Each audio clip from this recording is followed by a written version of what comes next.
Pai grande, diga amém. Uau, uau, uau, uau, uau, uau. O que o Senhor está fazendo neste lugar é extraordinário. Cutuca o teu irmão, diga, aperta o cinto. Não, mas esse teu aperta o cinto, você mesmo já está com o cinto frouxo. Diga para ele, aperta o cinto, irmão. Diga para ele, varão, varoa, aperta. Não, você também, o teu cinto está frouxo. Em nome de Jesus, Deus tem uma palavra para você. Diga nesta noite, Deus tem uma palavra para mim. Põe a mão no teu coração, diga, Espírito Santo, haja sobre o meu coração nesta noite. Diga, Espírito Santo, fale na minha vida nesta noite. Diga, Espírito Santo, fale no meu coração. Transmita aquilo que o Senhor me trouxe aqui para ouvir neste dia. Fale para Ele, não, abra a tua boca.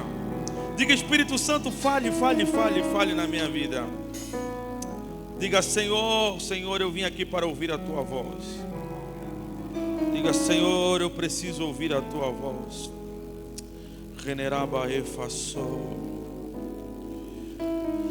Ah, Senhor, obrigado por este dia. Fala aos nossos corações esta noite.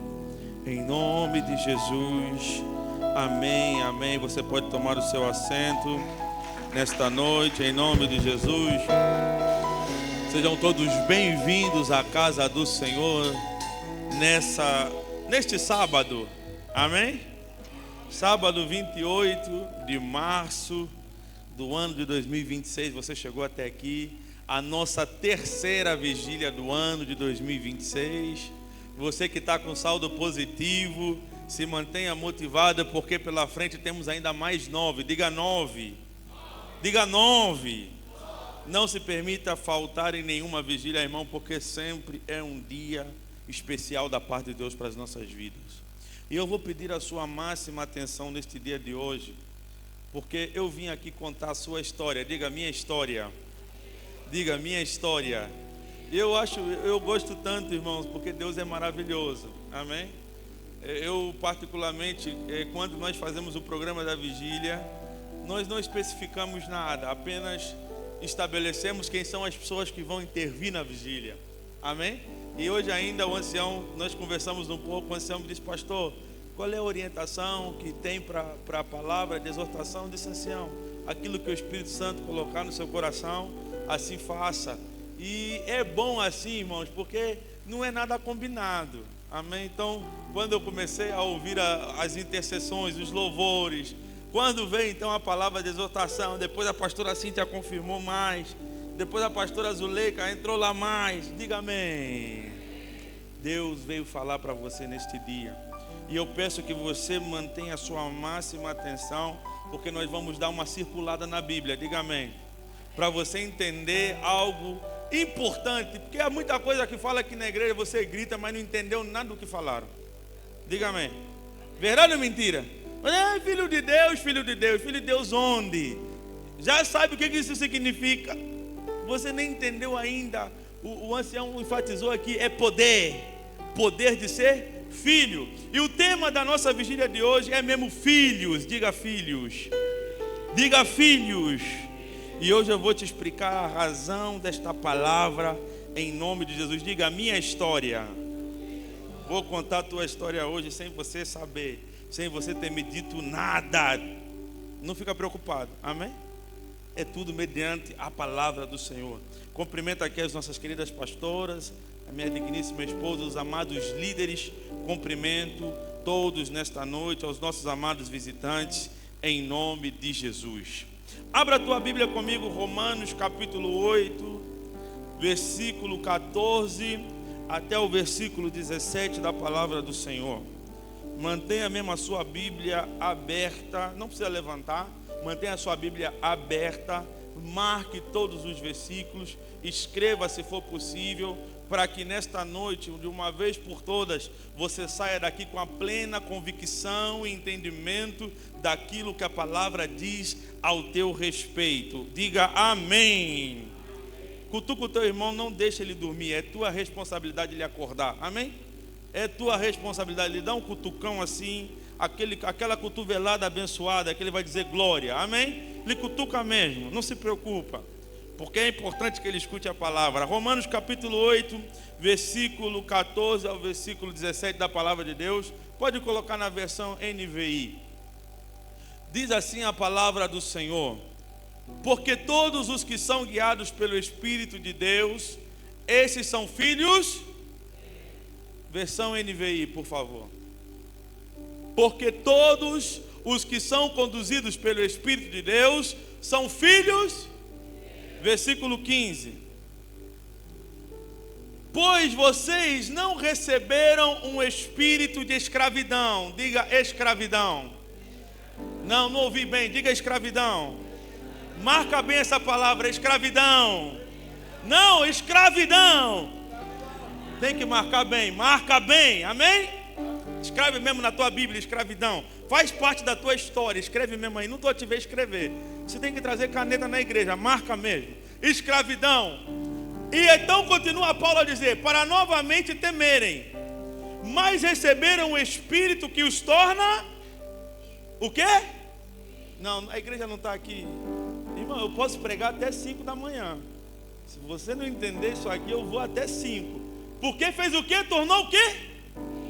Ao quê? Por quê? Por meio do qual clamamos. Versículo 16. O próprio Espírito testemunha ao nosso Espírito que somos o quê? O quê? Amém. Agora o 17. Só aqui já é motivo de você dar glória. E se somos filhos, também somos o quê? Diz bem para o teu irmão ouvir. Diz que? De quem? É do presidente da república? É do teu vizinho? Você é herdeiro de quem? Amém. E co-herdeiros com quem? Não estou te ouvindo bem, irmão. Quando você abrir a boca, o ouvido do teu irmão tem que sacudir, amém? Você é co-herdeiro com quem?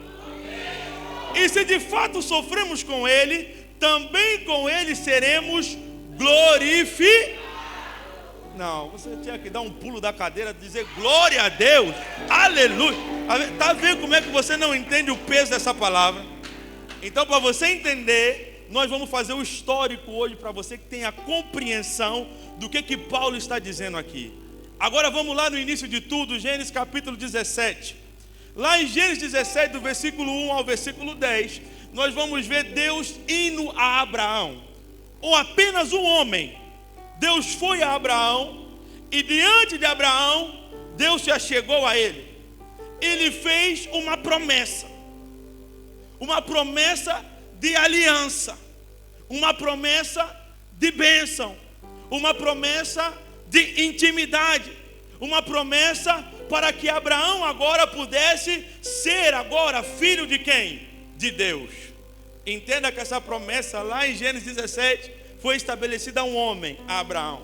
Quando discorremos o versículo e lemos, chegamos ali no versículo 12, vamos ver que Deus agora estabelece uma marca para que possa separar aqueles que são filhos daqueles que não são filhos. A palavra diz: pelas próximas gerações, todo menino de 8 dias de idade entre vocês terá que ser circuncidado, tanto os escravos nascidos na sua casa, quanto os que foram comprados de estrangeiros, que não são da sua descendência.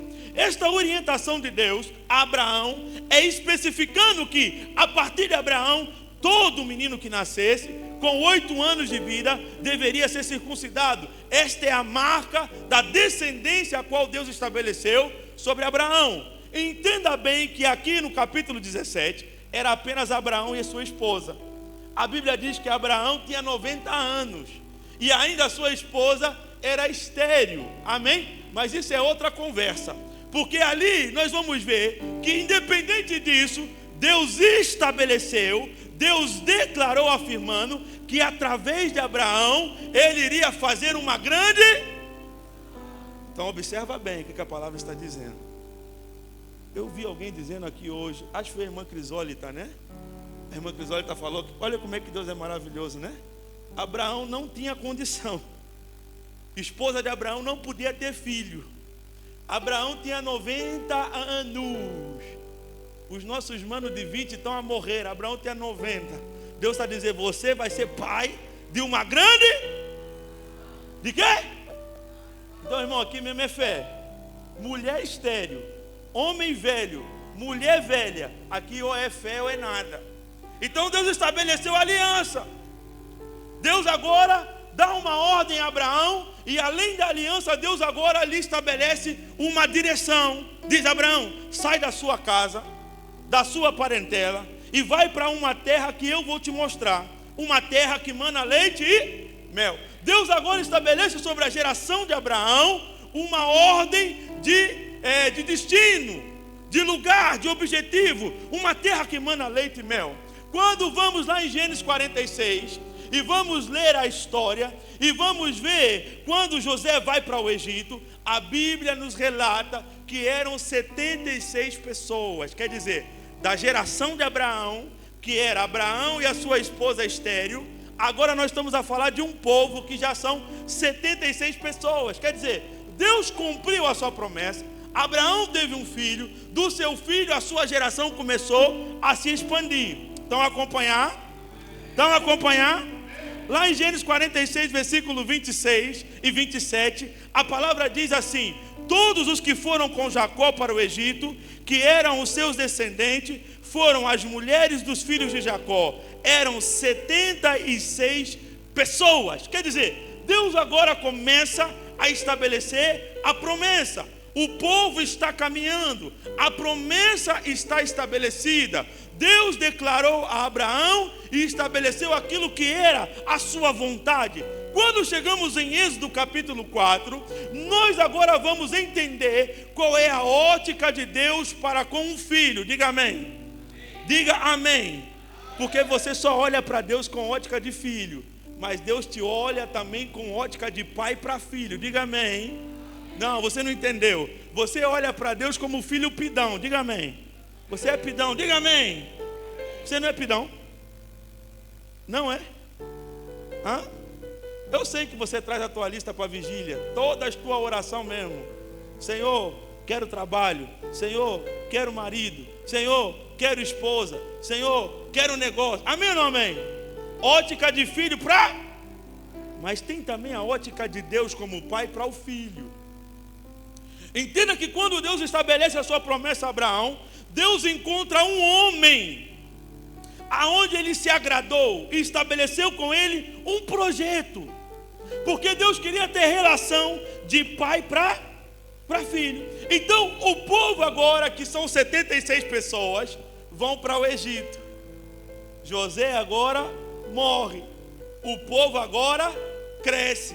Mediante os historiadores, nessa altura, o povo de Israel já eram mais ou menos 3 milhões de pessoas. Diga amém. Então a promessa que Deus fez a Abraão, que era um velho de 90 anos e a sua esposa estéril, agora lá em Êxodo 4 estamos a falar de um povo que saiu de Abraão, que são 3 milhões de pessoas. Diga amém. Para você entender aonde nós vamos chegar. Você está a acompanhar? Se você não entender, não vamos sair daqui. Êxodo 4, quando Deus vai falar com Moisés a respeito da saída do povo do Egito, todo mundo sabe que o povo de Israel foi escravizado, que saiu do Egito. Nós vamos ver no versículo 22 que Deus faz uma referência a Israel, a um povo a qual ele prometeu a um homem. No versículo 22 de Êxodo capítulo 4, diz assim a palavra do Senhor: diga a Faraó, assim diz o Senhor, Israel é o quê? O meu? Agora observa que é a ótica do pai para o filho. Deus está fazendo referência ao seu povo, dizendo: Israel é o meu primogênito. No versículo 23, diz assim ainda a palavra do Senhor: e eu digo a você, deixe o meu filho ir, para que me adore. Mas se você não quiser deixá-lo ir, eis que eu matarei seu filho, seu primogênito. E aqui agora eu trago uma especificidade da ótica de Deus em olhar você como filho. Observa que desde a fundação do mundo foi sempre interesse de Deus ter um amor para com o filho e ter o amor do filho para com o pai. Desde a criação do mundo, Deus criou o ser humano para um relacionamento genuíno e verdadeiro. Um relacionamento em que você anda em unidade, honrando a Deus como seu pai. E observa que aqui Deus estabelece a promessa que fez a Abraão, dizendo que Abraão é o seu filho. Israel é o meu filho primogênito. E uma coisa interessante, no Velho Testamento, no povo judeu, o primogênito é aquele que tem direito sobre todas as coisas do pai. Enquanto o pai não morresse, o filho não saía da casa do pai. Tudo que era do pai também era dele. Tudo que pertencia ao pai também pertencia a ele. Tudo que era direito do pai também era direito de quem? Dele. E observa que Deus agora faz referência a Israel, declarando como o seu filho que? Primogênito. Quer dizer, Israel tem direito, Israel tem acesso, Israel tem direito como Deus tem, porque tudo aquilo que o pai tem, o filho primogênito também tem direito. Não é o segundo filho, não é o terceiro filho, não é o quarto filho, mas é o primeiro filho. A criação de Deus, a promessa de Deus sobre o homem é para um relacionamento. Mas aí agora entra o descaso. Porque pela ótica de Deus, o homem sempre, ao longo da história, deixou de honrar Deus em algum momento. A promessa foi estabelecida, o cumprimento aconteceu. Deus livrou o seu povo do Egito. Deus tirou o povo da escravidão. Deus fez todas as coisas, mas ainda assim faltava do povo de Israel, a nação escolhida, dar a devida honra a Deus. Diga amém. Estou quase a chegar na tua história, fica calmo. Nesse processo, observa agora que Deus vai estabelecendo todos os momentos livramento ao seu povo, porque há uma particularidade de Deus, irmãos. Uma vez declarado filho, independente da tua condição, Deus sempre vai tentar te dar uma oportunidade de fuga daquele lugar onde você está. A misericórdia do Senhor, ela é sobre as nossas vidas. Por isso vamos ver lá em Lamentações, a palavra declarando que se não fossem as misericórdias do Senhor, nós seríamos consumidos. Por ser filho e as suas misericórdias se aplicarem sobre as nossas vidas, o descaso não é levado à morte. Deus vai dando a oportunidade para que o filho regresse. O interessante é que ao longo da história desse grande povo, que era o povo escolhido, não tinha outro povo, não podia ser outro povo ter os mesmos direitos que Israel tinha, somente Israel podia. Nós vamos ver que em todo o tempo Israel ignorou e deixou de honrar Deus. Lá em Oséias capítulo 11, o versículo 1, nós vamos ver Deus olhando para o seu povo de forma ótica de pai para filho. Deus diz: quando Israel era menino, eu o amei, e do Egito chamei o meu filho. Deus aqui está fazendo expressão dizendo: Israel, ainda criança, quer dizer, não havia maturidade, eu os amei da mesma forma, mesmo com a ausência de maturidade. Qual é o prazer de todo pai? O prazer de todo pai é ver o desenvolvimento do seu filho. A minha alegria é ver o Júnior dar os primeiros passos. Hoje eu fico todo babão com o Júnior, porque o Júnior consegue formular todas as frases possíveis. É de uma inteligência. Eu com 3 anos, não sei se eu falava. O Júnior com 3 anos conversa tipo é adulto. Você até te complica a vida, faz pergunta, começa a falar: pai, por quê? Papai, por quê? Você lhe responde, ele diz: mas por quê? É a alegria do pai ver o quê? Que o filho cresça. E quando o filho erra, o que o pai vai fazer? Não, olha, levanta, vai, dá uma impulsão para que ele anda, lhe incentiva a falar, lhe incentiva a comer. Não é isso? Hoje o Júnior com 3 anos, ele que vai escolher a roupa dele de vir no domingo. E ai de quem tentar lhe convencer em trocar a roupa, é barulho sério. Ele escolhe o sapato que ele vai vir na igreja. O Júnior teve uma semana que ele botou na cabeça dele que só queria usar o sapato preto. Irmão, o sapato preto estava já castanho. Eu disse: filho, ainda usa aquele. Não, não, era o castanho, né? era o castanho, deixou o preto. O castanho já estava ficando desbotado. Eu disse, usa ainda o outro. Não, papai, quero esse. O Júnior usou na escola, usou na igreja, usou em todo lugar. O mesmo sapato, até que o dia que ele mesmo decidiu que não, papai, eu agora vou usar o outro. E eu fico feliz. Eu olho, uau, meu filho está desenvolvendo. Meu filho está crescendo. Meu filho está conseguindo raciocinar, está conseguindo pensar. E esta era a alegria de Deus para com o seu povo. Enquanto o povo de Israel crescia, Deus também se alegrava. Mas havia descaso do seu povo para com o pai. Ao longo da história da humanidade e ao longo da história de Israel, nós vamos ver que o povo sempre se esquecia de quem era o seu pai. E vamos ver, olha, quando Israel era menino, eu o amei. Deus olhando para o seu filho na ótica de pai. E do Egito eu chamei, vai no versículo 2. Mas quanto mais eu o chamava, mais o que acontecia?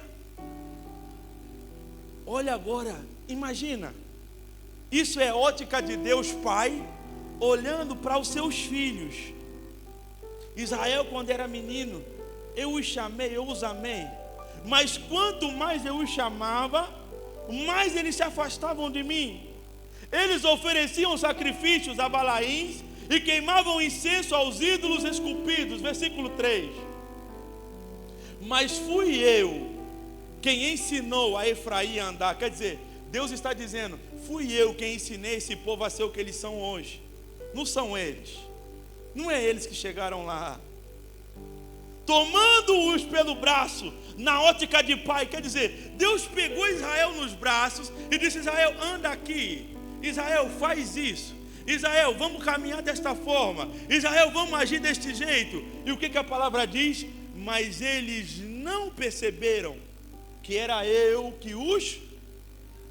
Agora imagina, ótica de Deus, pai, olhando para os seus filhos, a qual ele estabeleceu a promessa.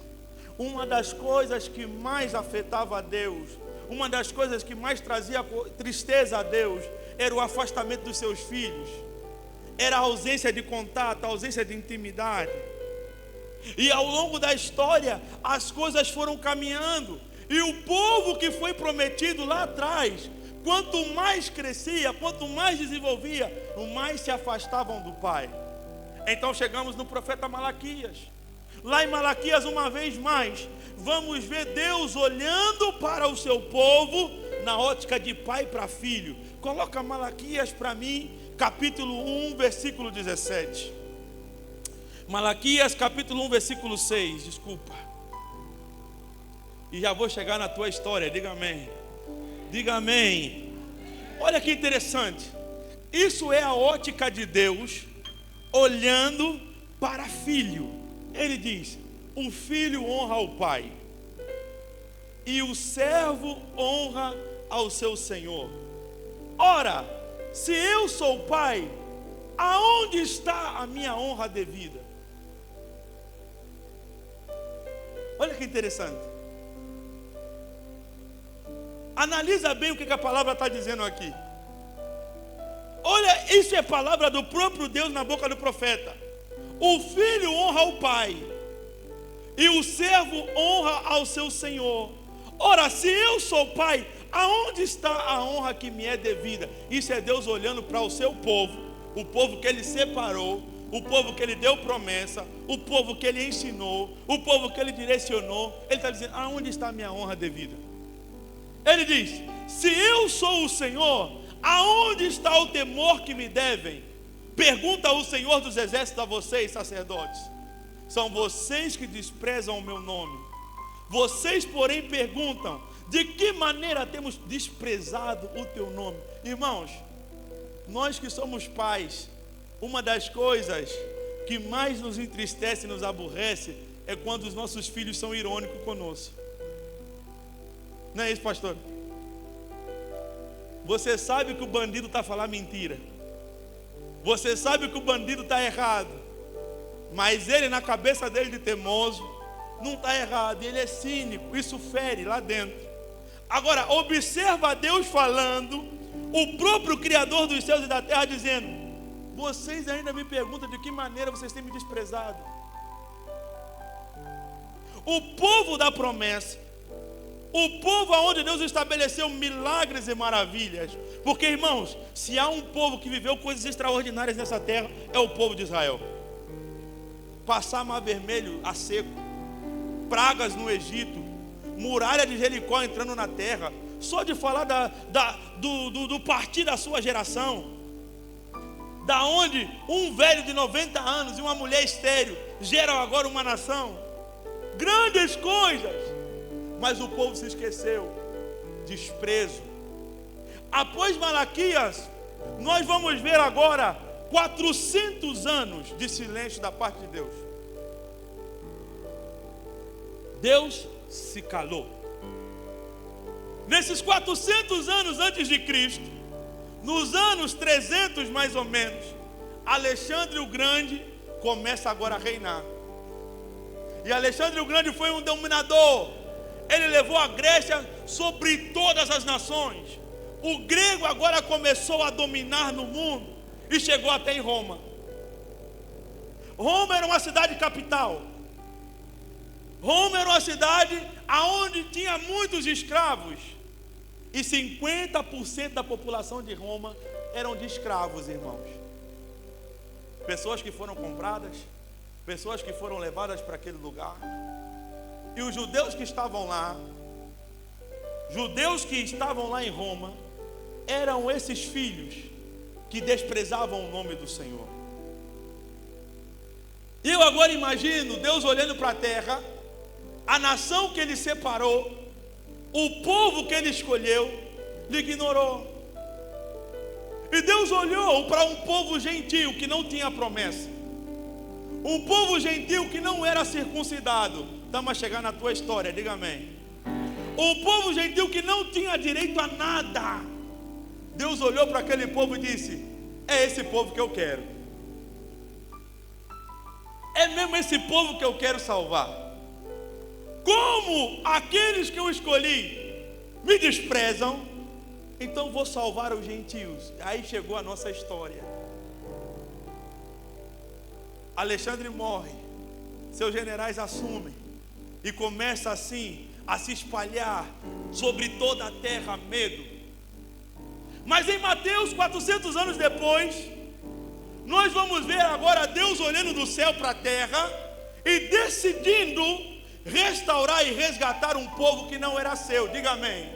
Porque esse povo era você. Diga amém. Diga amém. Porque a palavra diz que era escravo. Diga amém. Você era escravo. É mesmo. Cheguei na tua história. Você era escravo. Deus olhou: eu quero salvar este povo. Mas agora o problema era que esse povo, que não tinha direito à promessa, que não tinha acesso a nada, é um povo que tinha uma dívida muito grande. Era uma dívida muito grande. Deus chegou para o pecado e disse: olha, eu quero mesmo salvar os escravos. O pecado então diz: está bem, não há problema, é só pagar o preço. Mas o pecado disse assim: olha, o preço não é ouro, não é prata, o preço é sangue.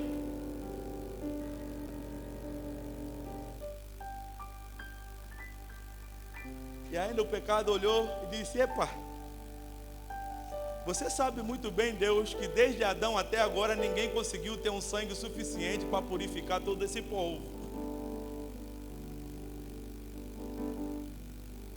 Deus olhou para a terra, pelo desprezo daqueles que eram seus, e agora decide resgatar aqueles que são escravos, mas tem uma dívida muito alta para se pagar. Um povo que não tinha direito a nada, acesso a nada, mas Deus decidiu pagar. Então o pecado diz: epa, é sangue. Quando lemos Levítico, a palavra lá nos revela que a única forma de apagar as transgressões era o que? Sacrificando animal. Mas animal não era suficiente. Ouro e prata não era suficiente. Então o pecado disse: tá bem, quer os escravos? Deus disse: quero os escravos. Então o pecado disse: tá bem, eu vou pagar. Deus disse: eu vou pagar. Eu estou pronto para pagar. Eu estou disponível para pagar. Eu estou disposto a pagar esse preço pelos escravos. Ali chegamos, lá em João capítulo 1, versículo 1, onde a nossa amada pastora Zuleika leu. E o verbo se fez carne. Deus olhou para os escravos que não tinham direito a nada. Diga eu. Cheguei na tua história. Diga mesmo eu. Você mesmo escravo. Deus olhou para os escravos e disse: olha, é vocês mesmo que eu quero. Eu estou pronto. Então o pecado disse: paga o preço. Irmãos, o interessante é que se nós olharmos mediante a palavra, em nenhum momento da parte de Deus houve dúvida em pagar o preço pelos escravos. João 3,16 diz: porque Deus amou o mundo de tal maneira que deu o seu Filho unigênito, para que todo aquele que nele crê não pereça, mas tenha a vida. Você não está entendendo? Vou ler de novo. Porque Deus olhou para os escravos. O escravo tem que para dar? Nada, só dívida. Escravo tem que para dar? Nada, só pecado. Escravo tem o que para dar? Nada. Mas a palavra diz: Deus olhou para a terra e disse: porque Deus amou o mundo, amou você, escravo, de tal maneira que Ele pegou o seu filho, enviou ao mundo e entregou à morte. Perceba agora e entenda a profundidade daquilo que Deus fez por nós, que éramos escravos. Deus olhou e deu seu filho. Jesus agora vem à terra, desce aqui. O ancião Camundo fez um pequeno histórico da jornada de Jesus aqui na terra. Irmãos, numa sexta-feira, às 15 horas mais ou menos, conforme a história nos conta, conforme a Bíblia nos relata, um Deus que se fez homem, um rico que se fez pobre, um que estava no trono mas desceu na terra, foi colocado na cruz do Calvário. E observe algo muito interessante. Jesus Cristo, quando é crucificado, depois de enfrentar todas as dores pelos escravos, a palavra diz que às 15 horas, após Jesus ser crucificado, Jesus na cruz do Calvário declarou uma palavra. Você sabe que palavra é essa? Sabe que palavra é essa no grego? Testelestai. Sabe qual é o significado desta palavra? Está pago, está consumado, está resolvido, está tudo já pago, está assinado já o cheque, já paguei o cheque, já resolvi. Os escravos agora, Pai, eu entrego. E olha, é muito interessante, porque essa palavra testelestai era mesmo uma palavra de comércio. No passado, o escravo, quando fazia uma dívida que não conseguia pagar, essa dívida só ia crescendo, ela só aumentava. E quando você não conseguia pagar, então eles iam na parede da sua casa e escreviam devedor, para que todo mundo que passasse na rua olhasse que você não pagou as suas contas. Então, quando você conseguia quitar aquilo que eram as suas dívidas, então eles vinham e apagavam a palavra devedor e escreviam testelestai, quer dizer, está pago. Jesus Cristo agora na cruz declara: está resolvido. Aquele que era escravo agora se torna também filho de Deus. Deus agora estabelece um sangue que é capaz de nos comprar e nos remir. Mas é interessante nós avançarmos um bocadinho mais. Porque pelo sangue pago, irmãos, não foi apenas nos dado a adoção, mas foi nos dado acesso a tudo aquilo que é do Pai.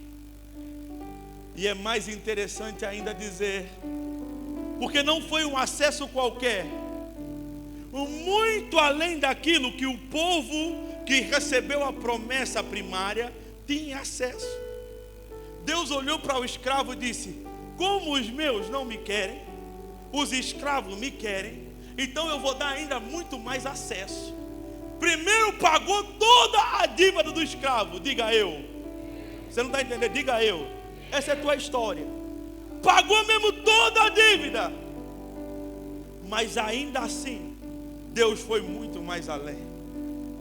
A palavra diz, lá em Joel, que o Espírito de Deus seria derramado sobre toda a carne. Para observar que no Velho Testamento, o Espírito de Deus, ele simplesmente ficava sobre as pessoas, mas ele não adentrava nas pessoas. O povo não tinha um acesso, não tinha um direito, não tinha uma liberdade de ter o Espírito nele. Mas quando Deus paga um alto preço pelos escravos, e esses escravos agora escutam a palavra de salvação, e agora tem Jesus Cristo como Senhor e Salvador da sua vida, a palavra diz que todos aqueles quanto receberam, foi-lhes dado o poder de ser feito filho de Deus. E não só, foi-lhes garantido o Espírito Santo. E agora observa que lá em Atos dos Apóstolos capítulo 2, quando o povo está reunido em Jerusalém, a palavra revela que o Espírito de Deus desceu naquele lugar. Mas não só desceu, encheu todos que estavam naquele lugar. Observa que agora Deus não nos dá uma experiência distante, mas nos dá uma experiência próxima, íntima, pessoal para com Ele. Deus agora coloca o Espírito Santo em nós para ser o selo, a garantia da promessa que Ele estabeleceu na cruz, por amor de mim e da sua vida. Para entender uma coisa aqui hoje, como filho de Deus. Você era mesmo escravo, mas agora como ex-escravo, olha para o irmão que está do teu lado, que também é um ex-escravo. Diz mesmo para ele: ei, ex-escravo. Diga mesmo, ex-escravo. Fala mesmo para ele: ex-escravo. Olha mesmo para ele assim: ex-escravo. Você já não é mais. Você já não é mais. Você já não é mais. Diga mesmo para ele: você já não é mais. Não, diga para ele: você já não é mais. Observa uma coisa, Romanos capítulo 8, a qual nós lemos no começo.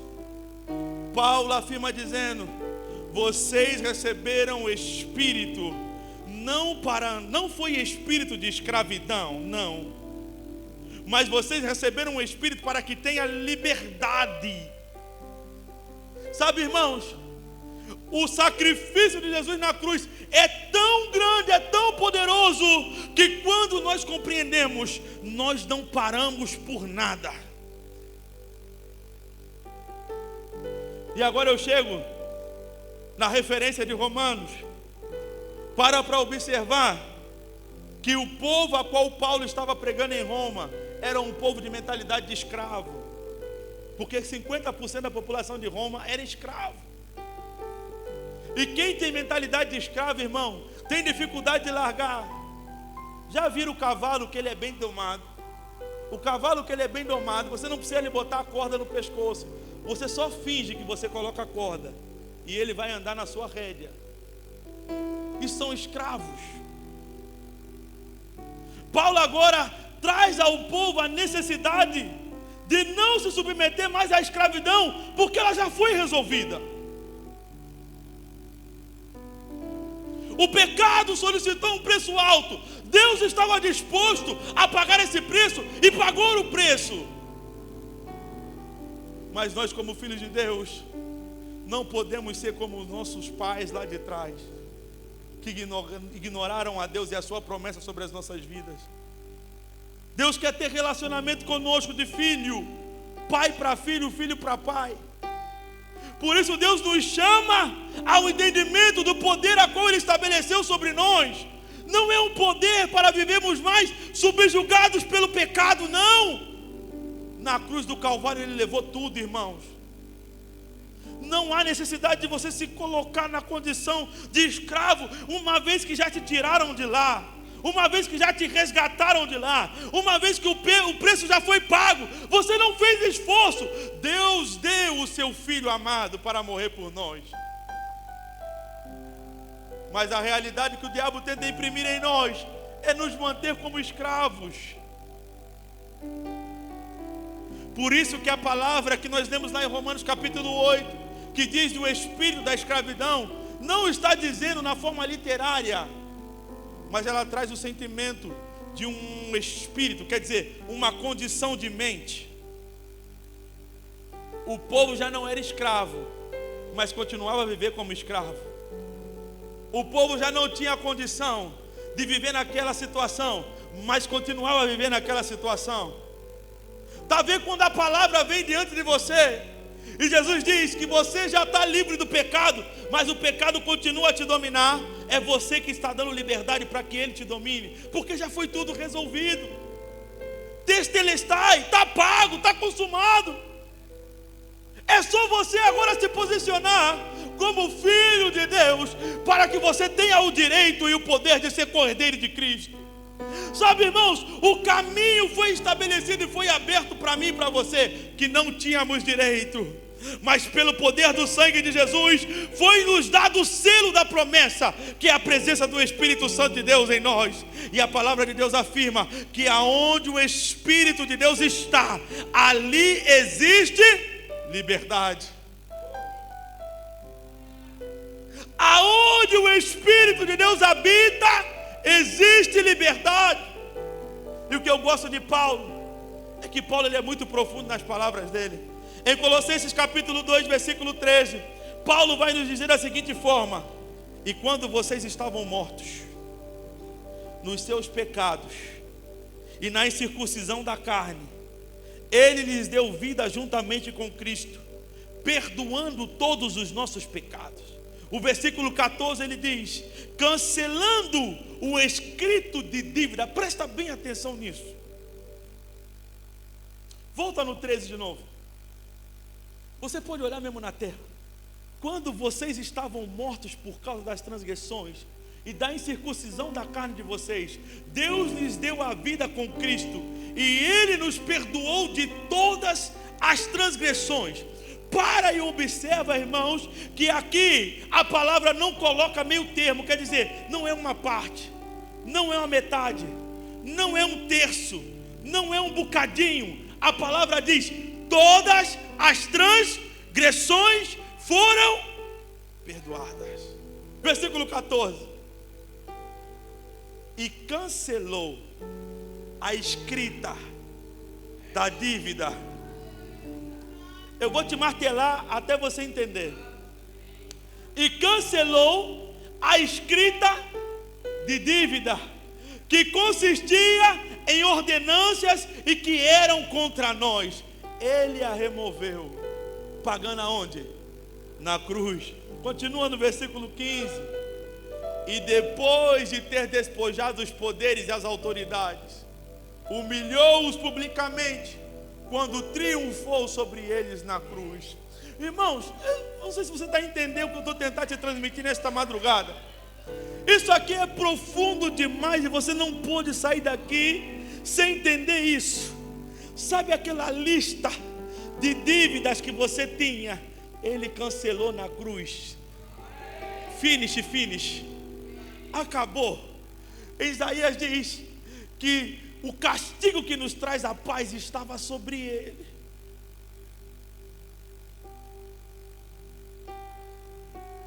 A tua história já não é mais história de escravo. Já não é mais história de pessoas que são oprimidas pelo mal.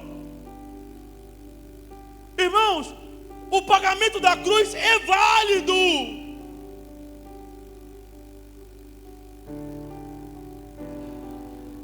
Não é, irmãos, um expresso falso, não é isso. Não é um expresso que aldrabaram, que te enganaram. Tá vendo aquela pessoa que tenta enganar no expresso? No Brasil tem muito no Pix. Estão a fazer encomenda na pizzaria, estão a mandar o Pix de pagamento, é Pix falso. Aqui não temos Pix, mas temos expresso, né? Expresso. Diga para o teu irmão, não é um expresso falso. Diga bem, não é um expresso falso. Diga para ele mesmo, não é falso. Não é um comprovativo falso. A palavra diz no versículo 14 que a lista da dívida foi riscada, foi paga. E como filhos de Deus entendemos isso, irmãos? Nós pegamos a nossa lista, olhamos para ela não com dolo, olhamos para ela não com tristeza, olhamos para ela não com choro de pranto, mas quando olhamos da onde Ele nos tirou e aonde Ele tem nos colocado, nós nos colocamos de pé e começamos a celebrar a bondade dEle, porque nós não éramos nada, mas Ele nos fez digno, cancelou, removeu, retirou. Ah, Jesus, ah, Jesus, como Tu és bom. Ah, Jesus, como Tu és maravilhoso. Ah, Jesus, como Tu és grande sobre nós. Sabe, irmãos, nós não éramos nada. Éramos gentios, sem direito à salvação, sem direito à vida eterna, sem direito à promessa. Mas agora Deus olha para a terra, vê os escravos e diz: não, eu quero os escravos. O pecado disse: está pronto para pagar a dívida? Ele diz: estou pronto. Jesus vai lá, resolve. Jesus, sexta-feira, hora 15, Jesus disse: está pago, está consumado. Deus agora resolveu a nossa questão, pagou as nossas dívidas e nos estabeleceu uma Jerusalém. Mas observa que essa Jerusalém não é uma Jerusalém terrena, não é uma terra onde o homem pode tocar, não é algo corruptível, mas é uma Jerusalém incorruptível. Jesus Cristo, lá em João capítulo 14, versículo 1, Ele vai dizer: não se turbe o vosso coração, credes em Deus, credes também em mim, porque na casa do meu Pai há muitas moradas. Perceba, irmão, que a nossa promessa vai muito além do que a promessa estabelecida sobre Abraão. E você observa que mesmo o povo judeu ignorando a Deus como Pai, Deus ainda estabeleceu o conserto para com eles. Em 1 Coríntios, Paulo vai dizer que os ramos foram quebrados, aqueles que não creram, para que fosse enxertada a oliveira amarga, e ela deu fruto. Que somos nós que não tínhamos direito de estar na videira, mas pelo sacrifício fomos colocados lá. Não pelo nascimento natural, mas pelo nascimento sobrenatural. Não pela obra do homem, mas pela obra daquele que criou os céus e a terra. Não porque éramos bons, mas porque Ele olhou para nós e nos amou de uma tal maneira que Ele disse: eu estou pronto a entregar o meu filho para que esses possam ter vida e vida com abundância. Eu vim aqui falar sobre a tua história nesta noite. Sabe por quê, irmão? Eu vim declarar sobre a tua vida hoje, neste dia. Nós estamos a entrar na Páscoa, e você precisa entender o poder que Cristo declarou na tua vida na cruz do Calvário. A liberdade que Ele concedeu para que você triunfasse sobre o mal, para que você vencesse todas as amarras de Satanás. Irmãos, em Gálatas Paulo afirma que todos aqueles que estão em Cristo Jesus é nova criatura. As coisas velhas passaram, eis que tudo se fez. O teu passado não importa mais, importa você agora com Ele. O que os teus avós fizeram lá atrás não importa mais. Importa agora o que Ele fez na cruz por você. As declarações que falaram a respeito da tua história não nos preocupa mais, porque o que importa é o que Ele declarou na cruz do Calvário. Toda a dívida foi paga, foi rasgada, foi estabelecida, e Ele te deu a oportunidade de uma nova vida, uma vida com Ele, com poder, com autoridade, uma vida cheia do Espírito Santo, para pisar na cabeça da serpente e do escorpião, para ordenar aos demônios que saiam e eles vão sair, para dar ordem sobre a sua vida e a sua vida se movimentar. Meu amado irmão, não existe condenação para aqueles que estão em Cristo Jesus. Não, você não entendeu. Se você tivesse entendido, você estava de pé. Se coloca de pé. Você não entendeu, fica de pé. Eu vou falar mais uma vez. Romanos capítulo 8, versículo 1. Eu quero que você declare essas palavras comigo. Romanos capítulo 8, versículo 1. Mídia, por favor, rapidinho. Romanos 8, 1. Olha o que a palavra diz. Lê comigo. 1, 2, 3. Não, para. Não entenderam nada. Irmãos, você sabe por que eu posso trabalhar o dia todo, posso estar cansado? Eu, quando sair daqui da vigília, tenho reunião às 8 horas. Depois às 11 tenho um outro compromisso. Eu assim, 16 horas temos mais assunto aqui com os homens. Eu assim só vou dormir lá para as 18, 20 e tal hora. Você pergunta, esse pastor é maluco? Sabe o que, irmãos? Não é maluquice, é a palavra. Porque quando eu olho para isso, irmão, quando eu olho para isso, eu me torno imparável. Quando eu olho para a cruz, eu me torno incansável. Quando eu vejo o tamanho amor pela minha vida, eu falo, eu posso fazer tudo aqui, mas ainda assim, nada é suficiente para poder se comparar com aquilo que Ele fez por mim. Paulo afirma em Romanos capítulo 8, 1, 2, 3, portanto, não. Sabe o que a palavra diz? Em Atos dos Apóstolos capítulo 2, quando os gentios começaram a ouvir a palavra de salvação, a Bíblia diz que eles fizeram tanto barulho que a vizinhança veio ver o que estava acontecendo. Então entraram, olharam, os irmãos estavam cheios, alegres, se movendo, pulando, saltando. Eles estão malucos, estão embriagados. Então Pedro pregou a palavra e disse, isso não é embriaguez, isso é o Espírito de Deus. Enquanto Pedro pregava, 3.000 almas se converteram a Cristo. Porque, irmãos, quando olhamos para essa verdade, você não pode ficar parado, você tem que se colocar na posição de filho. Você era escravo, já não é escravo. Você era condenado, já não é condenado. Você era perdido, já não era perdido. Você não tinha direito, agora tem direito. Você não tinha acesso, agora tem acesso. Você não podia nada, agora você pode tudo. Ai.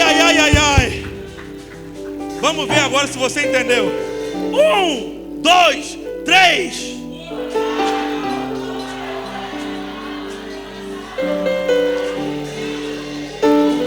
Ai.